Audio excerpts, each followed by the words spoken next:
Migraine is a ubiquitous neurological disorder affecting more than 1 billion people worldwide.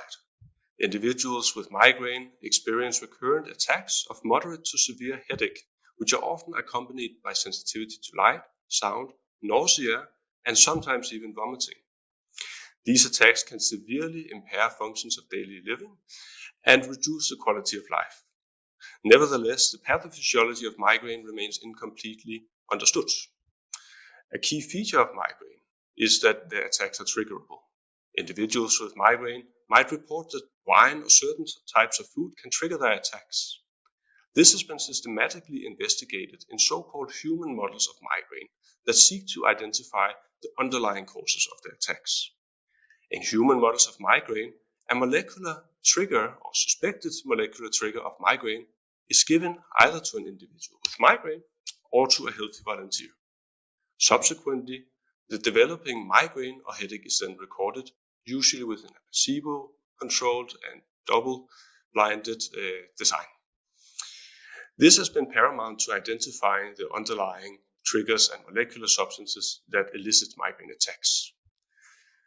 In the early 2000s, human models of migraine identified the substance calcitonin gene-related peptide, or CGRP, which was capable of inducing migraine attacks.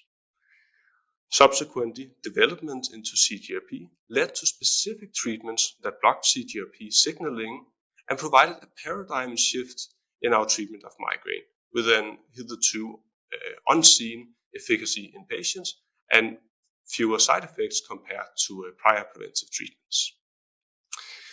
Nevertheless, some patients still failed to respond to anti-CGRP treatments or responded inadequately. Important further insights were gained in 2009, again using human models of migraine. This time, the model identified a novel peptide called pituitary adenylate cyclase activating polypeptide, PACAP, which induced migraine attacks in a similar proportion of patients compared to CGRP. More importantly, PACAP acted through a distinct molecular signaling pathway. More than a decade of research later, an antibody has been developed against PACAP, which in a recent phase 2 trial was shown to effectively prevent migraine attacks. These promising results suggest that anti-PACAP treatments might soon join the armamentarium of migraine treatments, and because they act through distinct pathways compared to prior treatments, they might even benefit those that didn't respond to prior treatment approaches.